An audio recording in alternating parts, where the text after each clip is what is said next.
जय हिंद दोस्तों, बात करेंगे इस वीडियो में ओफ्लोमेक एम सिरप के बारे में। जानेंगे भाई ये दवा कब दी जाती है, कितने बड़े बच्चों में दी जाती है, इसकी क्या डोज होती है, क्या इसके फायदे होते हैं, कितने दिन तक लेना है, सब कुछ समझेंगे। सो देखिएगा। देखिए भैया, ओफ्लोमेक एम एक पीने की सिरप आती है, ब्रांड आता है ओफ्लोमेक एम, कंपनी आती है मेगलियोर्स, मेगलियोर्स कंपनी इसको बनाती है। पीने की सिरप आती है, 60 ml का आता है, करीब करीब 60-65 रुपए के आसपास आपको दवा की दुकान पर आसानी से मिल भी जाएगा। तो ये बच्चों में चलता है करीब करीब 1, 1.5, 2, 3, 4, 5 साल तक के बच्चों में, 1.5-2 साल तक के ऊपर वाले बच्चों में ये चलता है। ठीक है, 1 साल से ऊपर वाले बच्चों में, 9 साल का है, 8 साल का, 10 साल का, इस तरह के बच्चों में चलता है। लेकिन हालांकि 9-10 साल तक के बच्चों में ओफ्लोमेक एम फोर्ट आती है, वो डबल पावर की आती है, वो ज़्यादा चलती है। ठीक है, इसके अंदर जो पावर है ना, वो करीब करीब 1 साल का, 8 महीने का, 2, 3, 4 साल तक के बच्चों में ये बेनिफिशियल है। और अपने डॉक्टर के अकॉर्डिंग देना है, उन्होंने किस तरह बड़े बच्चों में क्यों दी है और फॉल्ट में दी है या प्लेन में दी है, तो डॉक्टर की सलाह से लेना है। ठीक है, सेल्फ यूज नहीं करना है। समझेंगे कि भाई डॉक्टर ने अगर क्यों दिया है तो क्यों दिया है और क्या काम करेगी। तो भैया इसके अंदर आता है ऑफ्लोक्सासिन और मेट्रोनिडाजोल। ऑफ्लोक्सासिन मेट्रोनिडाजोल को समझते हैं। देखिए, दोनों ही एंटीबायोटिक होते हैं और पैरासाइट्स की प्रॉब्लम में काम करते हैं, पेट के अंदर होने वाले कीड़ों को मारने का काम भी करता है। मेट्रोनिडाजोल एंटीबायोटिक भी होता है और पैरासाइट को मारने का काम भी करता है। ऑफ्लोक्सासिन एंटीबायोटिक भी होता है, बैक्टीरियल इन्फेक्शन में चलता है, बैक्टीरियल के कारण होने वाली प्रॉब्लम में चलता है। बात करते हैं। देखिए, पहला प्रॉब्लम आता है दोस्तों respiratory infection. Respiratory tract infection हो जाता है, श्वास नली का इन्फेक्शन, यानी न्यूमोनिया बनना या गले में इन्फेक्शन होना, खांसी आना, कफ बनना, इस तरीके की प्रॉब्लम जो होती है ना, वहाँ पर काम कर सकता है ये सिरप, तो चला सकता है। इनके अलावा आंखों के अंदर होने वाले इन्फेक्शन में, कई बार आंखों के अंदर इन्फेक्शन हो जाता है, वहाँ पर भी काम करता है। इनके अलावा जो इसका यूज होता है ना दोस्तों, स्किन इन्फेक्शन में भी होता है। कई बार स्किन के ऊपर इन्फेक्शन हो जाता है, जहाँ पर डॉक्टर आसानी से दे सकते हैं।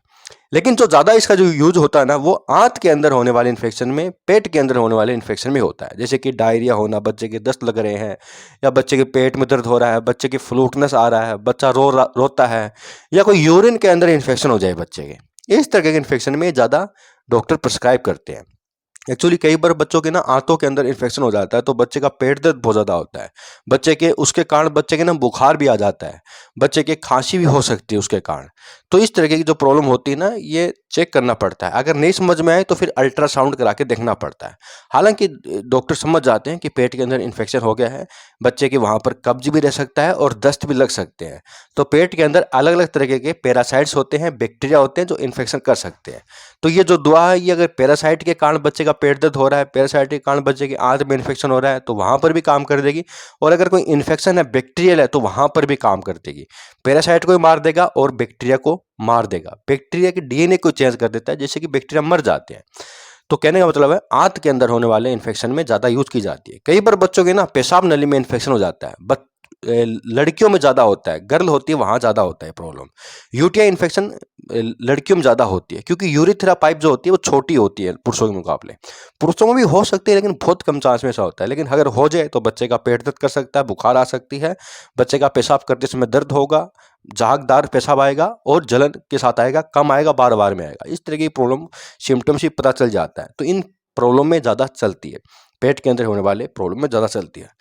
अब बात करते हैं भाई इसकी क्या डोज होगी। तो भैया देखिए, डोज हमेशा बॉडी वेट के ऊपर और प्रॉब्लम के ऊपर होती है। हमेशा उतना ही देना जितना डॉक्टर ने कहा हो, इनके अलावा नहीं देना है।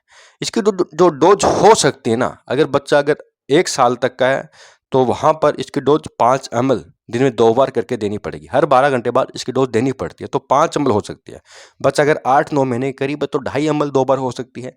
डिपेंड करता है बॉडी वेट क्या है, कम है तो कम होगी, ज़्यादा होगी। कई बार 1 साल के बच्चे को भी 7.5 ml भी दिया जा सकता है। तो डिपेंड करता है, आपके डॉक्टर ने जितना कहा ना उतना ही देना है।